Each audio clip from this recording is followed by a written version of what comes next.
एक पावन चरित्र है श्री भक्त गोपाल चरवाहे का। पहले ऐसा हुआ करता था कि सबकी गायें जैसे चराए तो सब लोग अन्न आदि जो है उसके घर भिजवा देते थे और गायें छोड़ देते थे। वो ग्वाला ही कहा जाता था। सैकड़ों लोगों की गाय चराता था और उसके घर में अन्न आदि जो आवश्यक सामग्री है भिजवा दी जाती थी। ना तो एक अक्षर वो पढ़ा लिखा था और ना कभी उसने भगवान का नाम या कोई चर्चा सुनी थी। उसके कोई परमार्थ से संबंध ही नहीं था। बस गाय चराते थे, जंगल में रहते थे, पत्नी भोजन पहुंचा देती थी और परिवार चलाने के लिए गांव के लोग दे देते थे अन्न, क्योंकि सबकी गाय चराते थे। ना तो उसको किसी धर्म का ज्ञान था, ना किसी साधना का ज्ञान था। एक दिन देखा जंगल से एक मंडली जा रही संतों के। ओ श्री राम जय जय राम, श्री राम जय राम, ऐसे कीर्तन। संत जन पहले मंडली बना के चलते थे तो नाम कीर्तन पद कीर्तन ऐसे। उसको बड़ा आनंद आया। उसको लगा कि इतने झूम झूम कर संत जन गा रहे हैं, किसी से बात नहीं की, पकड़ लिया। अब पूरा तो नहीं, बस उतना राम राम राम राम ऐसे करने लगा। देखो कई बार कहा है यदि आप बिना गुरु मंत्र के भी नाम जप करेंगे तो नाम जप आपको गुरु तक पहुंचा देगा, क्योंकि गुरु प्रदत्त नाम भगवत साक्षात्कार कराता है। 50 वर्ष की अवस्था लगभग हो गई थी। कभी कोई तीर्थयाटन, धर्म कार्य, शास्त्र स्वाध्याय, सत्संग कुछ नहीं। देखो कृपा, विश्वास। अब वो अलौकिक ढंग से नाम में मिठास लगने लगी उसको। तो जोर जोर से कभी कभी नाच पड़ता, चरवाहा है ना, गाता। तो और जो लोग थे उसका उपहास करते, अरे नरक में भी ठौर नहीं मिलेगी, जिंदगी में कुछ पुण्य नहीं किया। ये ऐसे लोग बहुत उपहास करने वाले। ऐसे करने से क्या मिलेगा, नाम से कुछ हो जाएगा। उसने कहा हमने तो कभी सोचा ही नहीं कि कुछ होगा, हम तो ऐसे ही गा रहे हैं। पर ये लोग उपहास कर रहे हैं, क्या गलत है क्या ऐसा गाना? जब तक दृढ़ ज्ञान नहीं होता तब तक माया फिसला सकती है। उसने कहा कि हम किसी लाभ के लिए, बैकुंठ जाने के लिए या कोई लाभ के लिए नहीं जपते। हमें तो अच्छा लगा, वो गा रहे थे संत जन तो हम गाने लगे। क्या सही में आप लोग समझते हैं कि ये गलत है? उनका तुम मूर्ख हो, तुम्हारी क्या समझ में आए? और उपहास करते उसका। उसके मन में एक बात आई, कोई ये प्रमाण दे दे मुझे कि ये जो मैं संतों के मुख से सुना नाम, ये परम सत्य है, ये परम सुखकारी है और इससे क्या वैकुंठ मिल जाएगा? कोई तो मिले मुझे। और जब किसी के हृदय में ऐसी आकांक्षा होती है तो वही मिल जाते हैं जो सबके हृदय की जानते हैं। एक दिन उसने देखा जब लोग दिल्ली की हंसी मजाक कर रहे थे, उसी समय एक लंगोटी पहने हुए, हाथ में कमंडल और दंड धारण किए हुए कोई वीतराग परमहंस दौड़ा, चरणों में गिर गया। महाराज महाराज, बस एक बात आप बता दीजिए, जो हम राम राम कह रहे हैं, ये लोग उपहास करते हैं, क्या इससे हमारा कल्याण हो जाएगा, वैकुंठ मिल जाएगा? तो उन्होंने कहा बेटा ये बहुत मंगल में भगवान का नाम है, पर हमें लगता है कि तुम्हें गुरुदेव की आवश्यकता है। यदि तुम गुरु कृपा पात्र बन जाओ तो इन उपहास करने वालों की बातें तुम्हारे मन में नहीं लगेंगी और निश्चित तुम्हें भगवत साक्षात्कार हो जाएगा। तो पैर पकड़ लिया और कहा महाराज आप ही गुरु बन जाओ ना हमारे, आप ही हमें मंत्र दे दो। तो उन्होंने कहा हम तो तीर्थ यात्रा में हैं, ऐसा हम नहीं कर सकते, पर यदि तुम भगवान से प्रार्थना करोगे तो तुम्हारे कल्याण के लिए सदगुरु प्राप्त हो जाएगा। इसलिए जैसे कोई पूछते किसको सदगुरु बनाऊं, तुम कहते किसी को नहीं, पहले भगवान को मानो, श्री हरि को, जगत गुरु श्री कृष्ण को, फिर उनसे प्रार्थना करो कि यदि आप आवश्यक समझते हो कि सदगुरु के रूप में आप आकर के हमारा कल्याण करेंगे तो मुझे पहुंचा दो या आप स्वयं आ जाओ। मैं नहीं खोज कर पाऊंगा, मेरी वो दृष्टि नहीं है कि मैं किसी महापुरुष को पहचान सकूं। मैं तुमसे सत्य कहता हूं, सदगुरु की जो शरण में हो गया तो उसके जीवन नौका की डांट सदगुरु अपने हाथ में ले लेते हैं। फिर उसको कोई भय, कोई उपहास, कोई लज्जा नहीं सताती। वो सुख पूर्वक इस दुखद अपार संसार समुद्र से पार हो जाता है। पर बेटा, तेरे ऊपर भगवान की बड़ी कृपा है, क्योंकि तू संतों को मानता है। तू मेरी बात पर विश्वास कर ले, अंदर से तू एकांत में रो, तुझे सदगुरु मिल जाएंगे। अब ऐसा कहकर वो अपने राह में चले तीर्थ यात्रा के लिए। अब वो खोजता, एकांत में बैठकर देखता, कभी कभी वो पेड़ पे चढ़ जाता कि कोई संत तो नहीं आ रहे हैं। अब उसके लिए वहां भोजन पहुंच जाता, पाता, गाय देखता और बस खोज करता कि सदगुरु आ जाए, सदगुरु आ जाए। बहुत समय व्यतीत हुआ, पर उसका विश्वास नहीं टूटा कि संत ने कहा था कि तुम भावना करो कि सदगुरु आ जाएंगे। भगवान सदगुरु बन करके आ गए, वही है सदगुरु। देखा सामने से बड़े तेजस्वी महात्मा बड़े तीव्र गति से आ रहे। वो दौड़ा, गुरुदेव गुरुदेव, चरणों में लौट गया। चरणों में जे ही गिरा तो एक बिजली सी दौड़ी उसके हृदय में। अब बात बन गई, गुरु मिल गए। वो खड़े हो गए, देखते ही सात्विक भाव उत्पन्न हो रहा है, आंसू निकलने लगे।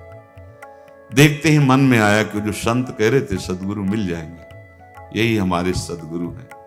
हृदय में उत्साह, आतुर आवाज, प्रभु मुझे भवसागर से पार करने वाला गुरु मंत्र दे दो। ऐसे थोड़ी दीक्षा दी जाती कि गली चलते दी जाए, दूंगा। जा पहले स्नान करके आ, फिर एकांत स्थान में बैठेंगे, फिर तेरे को उपदेश देंगे। बोला महाराज, मैं जंगली आदमी हूं, गाय चराता हूं, हमारा घर बार से कोई आना जाना नहीं, यही भोजन आ जाता है। संत ने कहा अच्छा स्नान करो। स्नान करके आए, एक पेड़ के नीचे। भाई मैं तुझे कुछ नियम दूंगा, कुछ शर्त। तो महाराज गंवार आदमी है, ना हम आपका कोई नियम पालन कर पाएंगे, ना कोई व्रत पालन कर पाएंगे, ना कोई साधना कर पाएंगे। आप देख लो हमारी हालत। 50 साल का हूं, पढ़ा लिखा बिल्कुल नहीं, कोई धर्म कर्म नहीं जानता, गाय चराता हूं। मुझसे बहुत बातें नहीं सदेंगी, अगर एक कोई बात बता दो तो प्रण करता हूं जिंदगी में प्राण त्याग सकता हूं, पर एक बात, कोई एक नियम कोई दे दो। हमें बहुत नियम तो नहीं समझ में आएंगे, एक कोई बात बता दो कि ऐसा कर लेना और मंत्र जपना, तो हम प्राण त्याग सकते, पर आपकी आज्ञा उल्लंघन। पर बहुत हम बातें नहीं मान पाएंगे, क्योंकि हमारे इतना ज्ञान नहीं है। गोपाल के वचन सुन करके बहुत प्रसन्न हुए संत भगवान। एक नियम तुझे देता हूं, हमारे आराध्य देव श्री कृष्ण हैं, गोविंद हैं। आज से तुम्हारे आराध्य देव गोविंद हुए, हाँ श्री कृष्ण है। बिना उनको पवाए तुम्हें पाना नहीं है, बस यही तुम्हारे लिए नियम है। तुम्हारे पास जो आवे, सूखी रोटी, दूध, छाछ, जो भी, बिना उनको पवाए पाना नहीं है। सीधा सरल आदमी। गुरुदेव प्राण चाहे चले जाएं, बिना उनको पवाए आज के बाद कभी जिह्वा पे कुछ नहीं जाएगा। ऐसा गुरुजन आदेश करते हैं वैष्णव मार्ग के पथिकों को कि जल भी बिना अर्पित किए मत पियो। अगर आप बिना अर्पित किए पीते हैं तो आपकी बुद्धि में इष्ट देव के प्रति ममत्व नहीं आ पाएगा, नहीं आ पाएगा। अब तो गोपाल नाच पड़ा कि गुरु मिल गए, गुरु मंत्र मिल गए और इष्ट का पहचान मिल गई। उसी समय घर से भोजन आया, वही कभी चटनी रोटी, ऐसे ही बैठा एकांत वृक्ष के नीचे। आओ गोविंद, भोग पाओ। अब गोपाल विचार में लगा कि आ तो रहे हैं ही नहीं, और गुरुजी ने कहा बिना पवाए पाना नहीं। पूरा दिन व्यतीत हो गया। गुरुजी कह रहे थे घट घट में विराजमान भगवान है, तो कहीं से भी प्रकट हो सकते हैं। तो अंदर मंत्र जपता हो, कहता आओ भगवान, पाओ आके, नहीं आए। महाराज हमारे गुरुदेव ने आपका ध्यान जो बताया था वैसे ही आओ, आप पाओ आकर के। रात्रि हो गई, देखा पर वो नहीं आए तो भोजन उठाया, गाय को पवा दिया। तो बहुत सी गायें थी, भूखा रह गया। दूसरे दिन फिर भोजन आया, एक पत्ता टोरा, जल से छिड़का पत्ते में और भोजन रखा। भगवान को फिर पुकारा, आओ प्रभु। गुरुदेव ने आज्ञा की, बिना आपको पवाए हम अपनी जबान में नहीं रख सकते। शाम हो गई, रात्रि हो गई, फिर गौ को दे दिया, नहीं पाया। अब एक तो 50 वर्ष की अवस्था और गौओं के पीछे दौड़ना और भोजन पाना नहीं, शरीर में सामर्थ्य धीरे धीरे कम होने लगी। तीसरा दिन, चौथा दिन, पांचवा दिन, छठा दिन, सातवां दिन, दीनानाथ प्राण चाहे निकल जाए, हम गुरु की आज्ञा नहीं तोड़ सकते। अगर आप नहीं आएंगे तो भूखों मर जाऊंगा। पर हम ये बात चरवाहा है, कोई साधना पूर्व की नहीं। गौ सेवा के प्रताप से उससे संतों में प्रीति हो गई, नाम की कृपा से, गुरु की कृपा से नामी की प्राप्ति की चाह। ऐसे कई दिन व्यतीत होते गए, अस्थि मात्र होए रहे शरीरा। पूछते कि क्या बात है, भोजन तो हम रोज लाते हैं, आप रोज लेते हैं, क्या पाते नहीं? आपका विषय नहीं। शिक्षा मिलती है, हाँ, अपने गुरु उपदिष्ट साधन को किसी से बताना नहीं चाहिए। गुरु उपदिष्ट साधन जब तक सिद्धावस्था ना पहुंच जाए तब तक गुप्त रखा जाता है। जो जैसे आप सत्संग सुन रहे हो, इसमें कोई वचन आपको लगा, पकड़ लिया, अब वो जीवन में तभी बोलना है जब उसका प्रभाव हमारे जीवन में आ जाए। नहीं ऐसे नहीं बोलना, नहीं तो निकल जाएगा। और अगर रोक लिया तो मंथन करेगा अंदर और आपको उसमें स्थित कर देगा। एक भी शब्द नहीं बताया कि हमारी गुरु दीक्षा हो गई, गुरु जी ने कहा था पवा के पाना, और इतने दिन हो गए भगवान तो आ नहीं रहे, इसीलिए हम पा नहीं रहे, तो हमारी ये दशा है। देखो आज का समय ऐसा है कि प्रगट में सब इंद्रियों के पोषण की व्यवस्थाएं भगवान दी, चाहे गृहस्थ हो चाहे विरक्त हो, लेकिन क्या हमारे अंदर निष्ठा है ऐसी? सबरी जी जब उनके गुरुदेव पधारने लगे तो चरणों में रो के गिरी कि प्रभु, इस पूरे विश्व में मुझ अधम को सिर्फ आप ही प्यार करने वाले, आप ही ने दुलार करके मुझे रखा, नहीं सब जगह ठोकर मिलती, कोई भी संत महात्मा हमारी तरफ देखना नहीं चाहते, और प्रभु आप जा रहे हो, आप कैसे जीवन जानते हो क्या कहा? हम तो भजन के प्रभाव से भगवान के धाम जा रहे हैं। बेटा, भगवान स्वयं चलकर तुम्हारे पास आएंगे। सबरी जी बहुत वर्षों तक कभी गुरु के वचनों पर अविश्वास नहीं हुआ, क्यों कहते थे भगवान आएंगे, रोज पावड़े डालती हूँ, सोहनी लगा के जल छिड़कती हूँ, रोज बिन लगता है। फुसला तो नहीं दिया गुरु जी ने? नहीं, गुरु के वचन भगवान आएंगे। शायद ऐसा वर्णन की शास्त्र हजार वर्ष सोचो जरा, और भगवान आए और सबरी पर निहाल किया। ऐसे हो गुरुदेव ने कहा है भगवान आए, जब तक वो ना पाएंगे तब तक हमने कहा है कि और उनका उद्देश्य अलग था, कहने का कि आप भगवान को भोग लगा के पाइएगा और भजन कीजिएगा तो मंत्र के प्रभाव से तुम्हारे मानस पटल पर भगवान दिखने लगेंगे। ऐसा होता है, पर वो सीधा आदमी सीधा समझा, जब तक भगवान नहीं पाएंगे तब तक हमें नहीं पाना। 18 दिन बीत गए, कुछ न खाना न पीना। गोविंद भी देखते हैं, बाल भक्त ओम प्रकाश जी महाराज यही अपने चामुंडा के पास से उधर, बहुत नामनिष्ठ महात्मा, बाल भक्तों में बहुत ही मानो प्रहलाद जी ही हैं। जैसे प्रहलाद जी नामनिष्ठ भगवान निष्ठ, घट घट में भगवान को देखने वाले, ऐसे श्री ओम प्रकाश जी बाल भक्त। बड़े बड़े महापुरुष गए, हरि बाबा, उड़िया बाबा, सब बस वो यही कहते कि ये श्री कृष्ण का आदेश है। फिर शायद 50 के भी ऊपर दिन गए थे, ऐसे 70 दिन तक उस महापुरुष ने कुछ नहीं कहा, सशरीर अंतर्ध्यान हुए। आज समाधि उनकी बनी। हे, जब महत्व भगवान का जग जाता है तो शरीर का महत्व नहीं।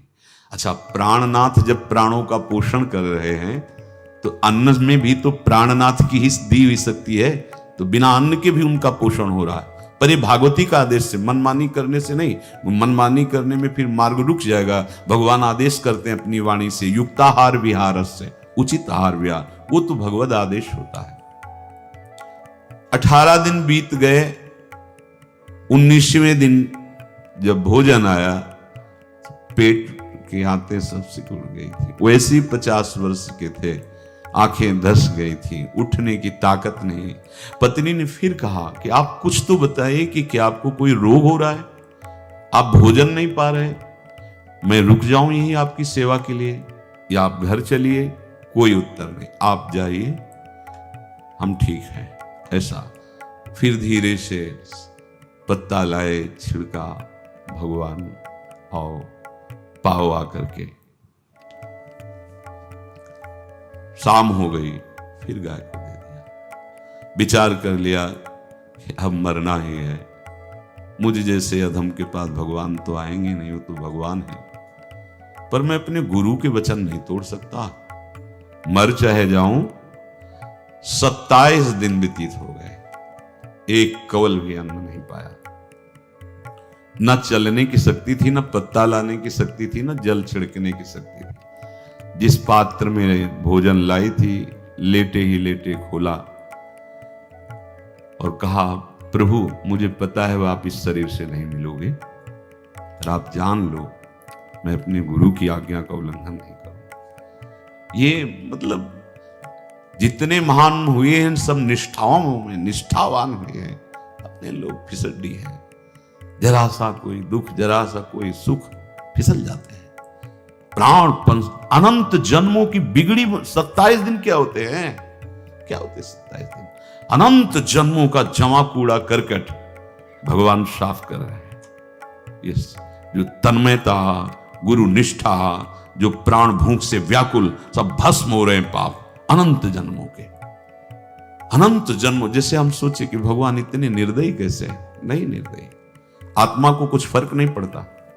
और शरीर ने जो किए हैं जन्म जन्मांतरों के, वो निष्ठा के कारण दुख नहीं पहुंचेगा।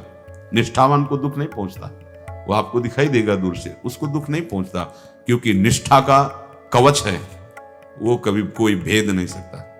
किसी भी माया के यंत्र में ताकत नहीं कि निष्ठा को भेद सके, उसी को निष्ठा कहते हैं। नहीं भेद पाए। 27वां दिन है। पति की दशा देख करके कहा, स्वामी अब तो आप कहोगे भी तो मैं नहीं जाऊंगी। हम आपकी दशा, इशारे से कहा आज भर चली जा, क्योंकि उसको लग रहा था आज प्राण निकल जाएंगे। आज भर चली जा, फिर कल से जैसी तेरी इच्छा, आज चली जा। इशारे से, बोलने की भी सामर्थ्य नहीं थी।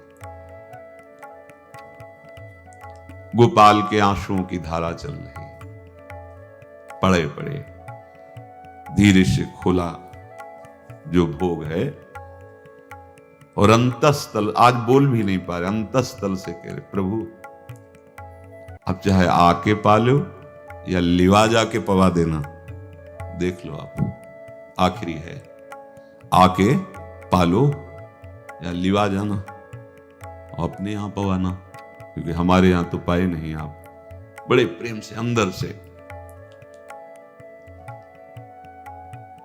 आवाज आई, गोपाल। खुली, क्योंकि बोलने की हिम्मत ने, ये अंदर से प्रार्थना की थी, गोपाल वो अमृतमय। गुरुदेव ने कहा था कि उनकी वाणी से अमृत बरसता है। एकदम आंख खुला, देखा वही पीतांबर, वैसे मोर मुकुट, वही मुरली, वही करधनी, वैसे नूपुर, वैसे ललित त्रिभंगी। गुरुदेव ने जैसा वर्णन किया था वैसा ही सुंदर रूप गोपाल के सामने। प्रभु मुखमंडल की मनोहरता देखकर निहाल हो गए, निहाल कर देंगे। थोड़ी पीड़ा सहना सीखो, सहत सहत बाढ़े भगति, ग्रह तन गुरु हितगार, ग्रह तन गुरु हितगार, हार अपनी करिमा। सेवक जी कह रहे हैं, देखो गृह तन गुरु हित गार हार अपनी कर, तन मन प्राण गुरु वचनों पर न्यौछावर, जो भी सहना पड़े सहूंगा। मिल गए प्रभु, प्रभु दूर नहीं है। प्रिया प्रीतम बहुत कृपालु हैं।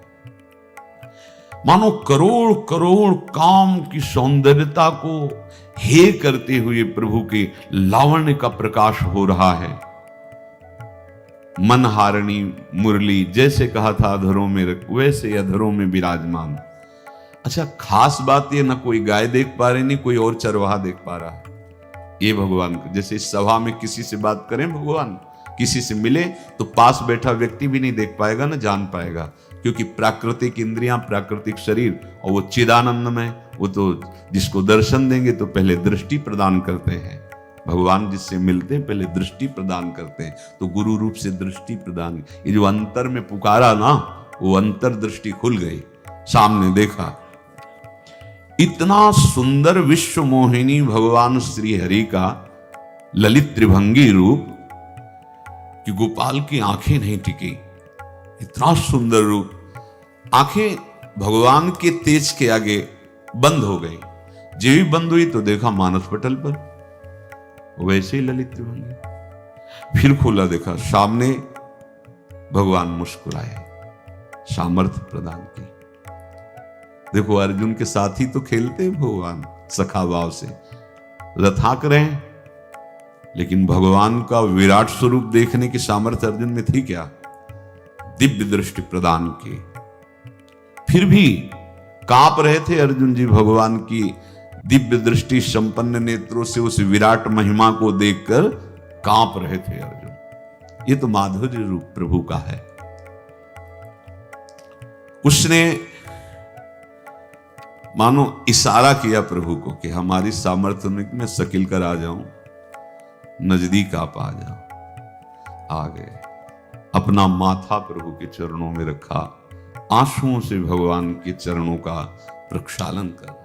देखो गांव का गाय चराने वाला ग्वारा, जिसको कोई धर्म कर्म का ज्ञान नहीं, कोई भक्ति का ज्ञान नहीं, कोई शास्त्र का ज्ञान नहीं, भगवान ने फिर उसको उठाया और अपने हृदय, ज्यों हृदय से लगाया, हष्ट पुष्ट स्वस्थ सब, अंतर बाहर पूर्ण, कोई पीड़ा नहीं, कोई दुख नहीं, बिल्कुल तेजस्वी स्वरूप। भगवान की स्पर्श की महान सामर्थ्य।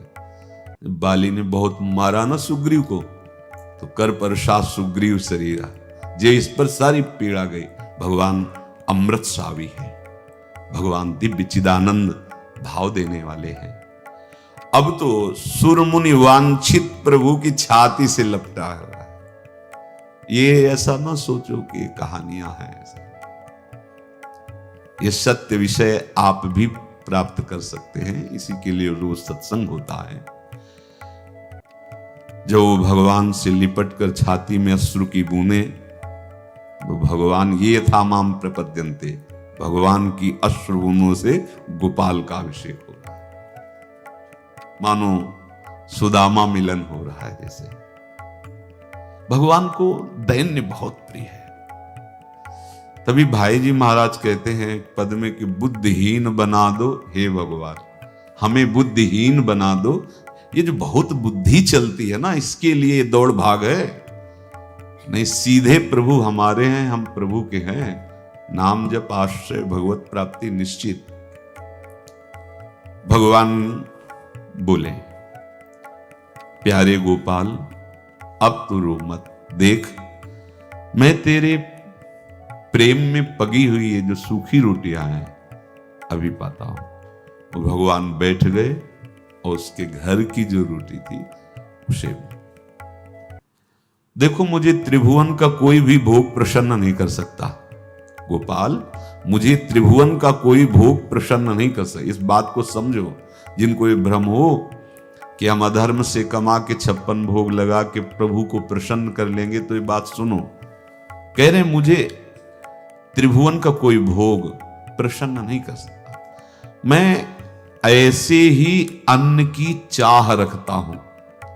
भगवान के वचन, जैसे दुर्योधन का महल का सब वैभव त्याग के, स्वागत ठुकरा के और विदुरानी जी के हाथ का छिलका पाया। मैं ऐसे ही अन्न की चाह रखता हूं, भगवान कहते हैं, बलिहारी है। कभी प्यार से एकांत में रो के इनको पवाना सीखो। भले आप इतनी कटोरी में सब्जी, 2 रोटी, अगर दैन्य भाव से कि नाथ कहां आप और कहां, कैसे आपको पवाएगा। जो छवि है ना, पंखा करते जाओ ऐसे, बीच बीच में जल पिला, देखो ना, ये था माम प्रपद्यन्ते तास्तते भजम। आप जैसा मानोगे वैसा ही वो व्यवहार करेंगे, पक्का समझ लो। गोपाल जो सच्चे हृदय से मुझे पुकारता है, मैं अवश्य उसको मिलता हूं। जो प्रेम पूर्वक मुझे पवाता है, मैं अवश्य उसका पाता हूं। पत्रम पुष्पम फलम तोयम ये में भक्त्या, भक्ति पूर्वक जो पवाया है। भक्ति पूर्वक का मतलब दैन्य। अभक्त में अहंकार होता है, देखो ये किया मैंने, वो भगवान स्वीकार नहीं करते। वो आपका शुभ कर्म बन सकता है, अब वो भी धर्म से कमाई की है तो, पर भगवान की प्रसन्नता का हेतु होगा दैन्य। जहां भी देखो, हमारे स्वामी को जहां भी देखो दैन्य में बिके हुए पाए गए, दैन्य में। और ये दैन्य किसी बाजार में नहीं मिलती, ये दैन्यता बनावटी नहीं होती, ये वस्तुतः हृदय की होती, भगवत प्रदत्त ही होती है। पर जो संत सदगुरुदेव की आज्ञा का अक्षरशः पालन करे तो इस दैन्य का निश्चित प्रादुर्भाव हो जाएगा, अहंकार गलित हो जाएगा। वत्स, मैं किसी भी वस्तु का कभी भूखा नहीं हूं। मानो गोपाल के बहाने से हमको समझा रहे हैं, क्या चाहिए भगवान को, क्या चाहिए? कुछ भी कर लो, माना कि तुम तात्कालिक वर्तमान दुख को मिटा सकते हो, तात्कालिक, लेकिन संपूर्ण दुखों को मिटाने के लिए हरिनाम गरज रहा है, राधा नाम गरज रहा है। आपसे प्रार्थना है, समझो इस बात को। कलयुग केवल नाम आधारा। देखो, सुन के राम राम शुरू किया, मिल गए सिद्ध सदगुरुदेव, दे दिया मंत्र, बता दी निष्ठा, और मिल गए भगवान। और भगवान कह रहे हैं, अब तेरे जीवन में कभी दुख का लेस नहीं रहेगा, तू अब घर जा, अब किसी की गाय चराने की जरूरत नहीं है। कुल परंपरागत तेरे लक्ष्मी बढ़ती रहेगी, तुझे कुछ करने की जरूरत नहीं। देखो, बड़े बड़े सोने के पहाड़ किसी सुनार ने बनाए क्या? प्रभु ने तो बनाया। भगवान हंसते हंसते समझ ही नहीं पाए और अंतर्धान हो गए। अभी गोपाल कुछ अपने मन भर के देख नहीं पाया था, कह नहीं पाया था, भगवान अंतर्धान हो गए। अब तो चिल्ला चिल्ला के रोने लगा और विवश होके आंख मूंदी तो देखा उसके मानस पटल पर छाए। अब तो राजी हो गया कि ये मेरे प्रभु ऐसी जगह विराजमान हो गए, कोई देख नहीं पाएगा, हम रोज बात करेंगे, रोज दर्शन करेंगे। नारायण या गौर श्याम को हृदय निकुंज बसइए। तो इसलिए धैर्य धारण करके, कितना भी कष्ट हो, अब पीछे मत हटो, फिसलो मत। माया अपने पार्षदों को भेजेगी। प्रभु का चिंतन छूटे वो कुछ भी स्वीकार नहीं। प्रभु का चिंतन होते हुए जो हो रहा है उनका सृष्टि का कार्य है। जो जो जिसको सेवा दी हो रहा है। हमारा प्रभु का आश्रय अगर बदला किसी व्यक्ति का आश्रय या किसी अन्य का आश्रय, बहुत घाटा हो जाएगा। अपने इस मन को देखते रहिए कि प्रभु को प्रथम नंबर में रखता है या द्वितीय नंबर में। हमें तो लगता है ये हो सकता है चौथे पांचवें नंबर पे रखता